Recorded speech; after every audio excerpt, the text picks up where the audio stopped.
ठीक है। So generally क्या है, ये अपना एक वीपीसी है, उसके अंदर 3 सबनेट हैं। ठीक है, ये तूने या तो ये डिफ़ॉल्ट वीपीसी हो सकता है या हमने हमारा बनाया हुआ कस्टम वीपीसी हो सकता है। सो एग्जांपल में अभी डिफ़ॉल्ट वीपीसी ले रहा हूँ, उसमें हमारे पास 3 सबनेट है, अभी तीनों ये पब्लिक सबनेट है। यहाँ पे तूने एक ईएफएस शेयर बनाया। ठीक है, तो ईएफएस शेयर जब बनाते हैं ना, तो हमको सबनेट्स डिफाइन करने पड़ते हैं कि ये ईएफएस किन किन सबनेट के रिसोर्सेज एक्सेस कर सके। अगर तूने केवल एक ही सबनेट चेक किया है ईएफएस क्रिएट करते टाइम, तो इस सबनेट का सर्वर ही या फिर इस सबनेट में जो सर्वर्स होंगे वो ही रिक्वेस्ट भेज के इस ईएफएस को अपने सिस्टम पे माउंट कर सकते हैं, यानी एक्सेस कर सकते हैं। ठीक है, ये वाले सबनेट्स नहीं कर पाएंगे जब तक कि आप इस ईएफएस की सेटिंग्स में जाके इन सबनेट्स को भी चेक नहीं करते, यानी इनेबल नहीं करते। ठीक है, ये तो हो गई शेयरिंग के लिए सबनेट्स वाली सेटिंग। इसके बाद शेयरिंग के लिए जब ये सर्वर रिक्वेस्ट भेजेंगे कि मुझे माउंट करना है इस ईएफएस को अपने सिस्टम की किसी XYZ डायरेक्टरी पे, तो ये सर्वर को इसकी जो आईपी है वो आईपी हमको ईएफएस का जो ये सिक्योरिटी ग्रुप है, इस सिक्योरिटी ग्रुप में अलाउ करना पड़ेगा। ठीक है, और ईएफएस खुद किस पोर्ट पे चलता है, 2049। तो क्या अलाउ करना पड़ेगा कि ईएफएस से अटैच जो ये फायरवॉल है, सिक्योरिटी ग्रुप है, इसमें क्या डिफाइन करना पड़ेगा, 2049 कौन एक्सेस कर पाए, ये आईपी वाला सर्वर और ये आईपी वाला सर्वर और ये आईपी वाला सर्वर। ठीक है, अब बेस्ट प्रैक्टिस क्या होती है कि हमेशा रिसोर्सेज के सिक्योरिटी ग्रुप अलग होने चाहिए, और वो भी उस एनवायरनमेंट स्पेसिफिक। फॉर एग्जांपल तेरे 2 एनवायरनमेंट है, एक तो डेव या फिर टेस्टिंग एनवायरनमेंट बोल रहे और एक बोल रहे प्रोडक्शन एनवायरनमेंट।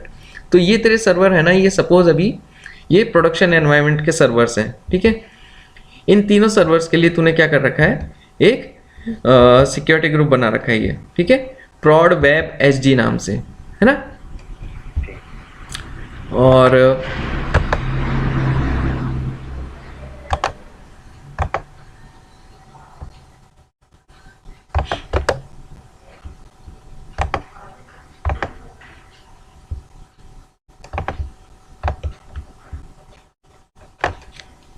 ओके, तो इन तीनों सर्वर को तूने प्रोटेक्ट कर रखा है इस फायरवॉल ग्रुप से, यानी सिक्योरिटी ग्रुप से।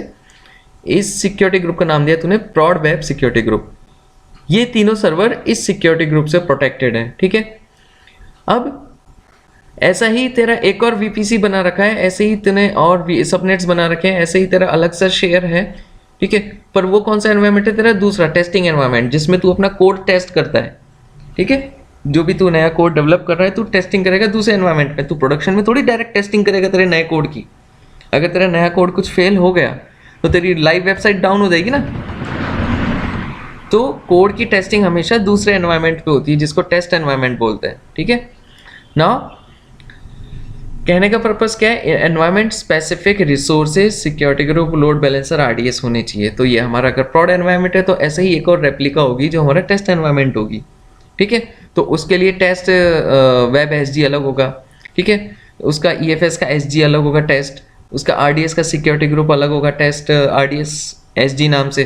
ठीक है, नाम आप कुछ भी दो, बट डिफ्रेंशिएट करने के लिए कि ये इस एनवायरनमेंट के इस रिसोर्स का सिक्योरिटी ग्रुप है तो उसका नाम ये है। ठीक है, सो अब क्या करना है अपने को, मैं क्या कह रहा था कि ईएफएस का सिक्योरिटी ग्रुप है और ये इन सारे सर्वर्स का ये सिक्योरिटी ग्रुप है। ठीक है, तो इसके सिक्योरिटी ग्रुप में क्या अलाउ करना पड़ेगा तेरे को कि ये तीनों सर्वर्स की आईपी एक्सेस कर सके 2049 पोर्ट को।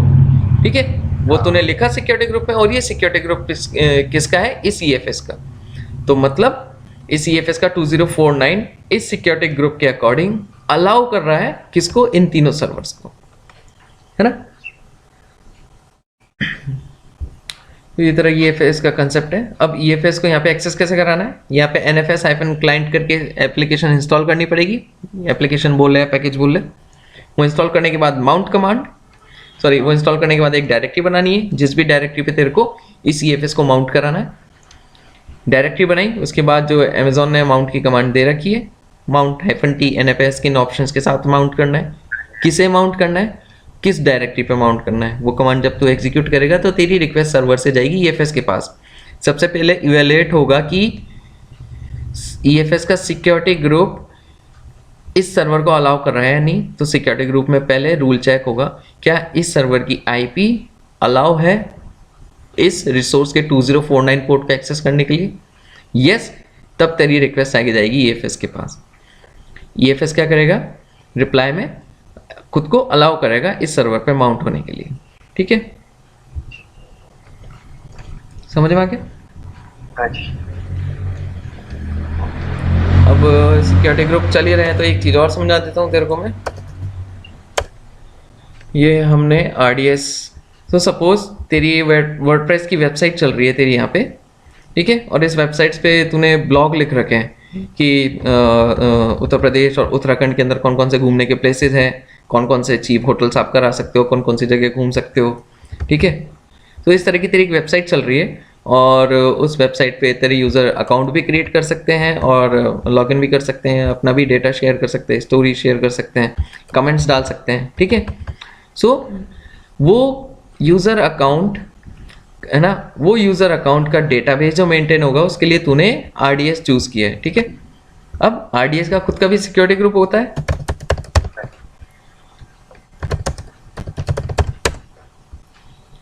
तो यहाँ पे तूने क्या करा है, ये तूने एक सिक्योरिटी ग्रुप और क्रिएट किया, किस नाम से, प्रोडक्शन RDS SG।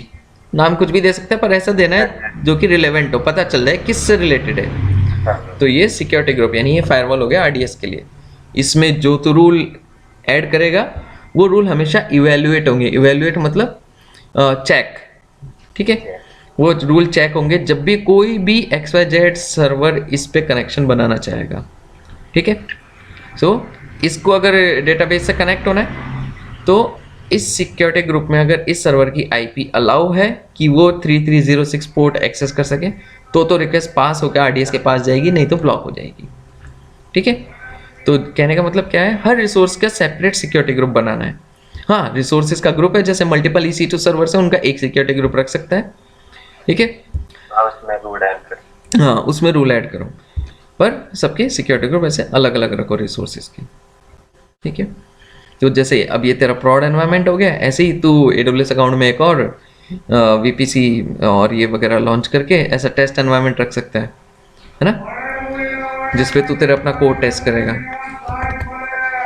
ओके, अब इसमें क्या नहीं समझ में आ रहा NFS में? ये हो गया बस, ये हो गया ये तो ठीक है, अब ये NFS समझिए, सिक्योरिटी ग्रुप वाला समझ नहीं आ रहा था थोड़ा, के ऐड रूल वाला वो आपको दोबारा।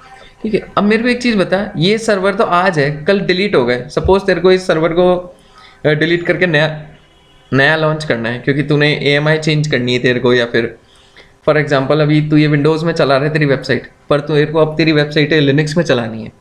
ठीक है, अब तेरे को ये सर्वर डिलीट करने पड़ गए, अब तू क्या बार बार इन सिक्योरिटी ग्रुप में रूल ही चेंज करता रहेगा क्या कि अब IP ये वाली आ गई, नहीं तो इस IP वाले सिस्टम को अलाउ करो। ये जितनी बार सर्वर टर्मिनेट होंगे उतनी बार तेरे को रूल ऐड करने पड़ेंगे नए सर्वर्स की IP वाले, है ना। तो फायरवॉल यानी ये सिक्योरिटी ग्रुप को मैनेज करने का सही तरीका क्या है, आप सिक्योरिटी ग्रुप की ID को अलाउ करो, है ना, क्योंकि ये सिक्योरिटी ग्रुप तो चेंज नहीं हो रहा, बार बार चेंज क्या हो रहे हैं, सर्वर्स। तो अगर हम सिक्योरिटी ग्रुप की ID इस सिक्योरिटी ग्रुप या फिर इस सिक्योरिटी ग्रुप के अंदर दे दें, क्या कि इसके रूल के अंदर तूने क्या लिखा है इस सिक्योरिटी ग्रुप के रूल के अंदर कि ये XYZ सिक्योरिटी ग्रुप ID है, ये एक्सेस कर सके पोर्ट नंबर 2049 को। ठीक है, और तूने ये रूल ऐड कर दिया इस सिक्योरिटी ग्रुप में, उसका फ़ायदा सिक्योरिटी ग्रुप तो हमेशा एक ही रहेगा। ये चेंज क्या हो रहे हैं सर्वर्स, ये सर्वर किस सिक्योरिटी ग्रुप का पार्ट है, इस सिक्योरिटी ग्रुप का, है ना, तो रिक्वेस्ट हमेशा इसी सिक्योरिटी ग्रुप। समझ गया, मतलब कि जिस ग्रुप के अंदर ये है ना, तीनों के तीनों से ये सर्वर हमने बना रखे हैं, हाँ, इस ग्रुप को ही दूसरे ग्रुप के साथ ऐड कर देते हैं, है ना। इस ग्रुप का जो सिक्योरिटी ग्रुप है उस सिक्योरिटी ग्रुप को अलाउ करा दिया हमने दूसरे सिक्योरिटी ग्रुप में। जी जी, ठीक है, तो जब भी रिक्वेस्ट जाएगी ना इन सर्वर से, सर्वर आएंगे, इस ग्रुप के अंदर जितने भी हम सर्वर बनाएंगे वो ऑटोमेटिक उसके साथ अलाउ हो जाएंगे, वो इसमें अलाउ हो जाएंगे। हाँ। क्यों, क्योंकि वो किसका पार्ट है, उस सिक्योरिटी ग्रुप का जिसको हमने इसमें अलाउ करा रखा है। जी जी, अब चाहे कितने भी टर्मिनेट हो, कितने भी नए लॉन्च हो, ऑटोमेटिक वो अलाउ होंगे यहाँ पे, है ना। तो हमारी वो एक डिपेंडेंसी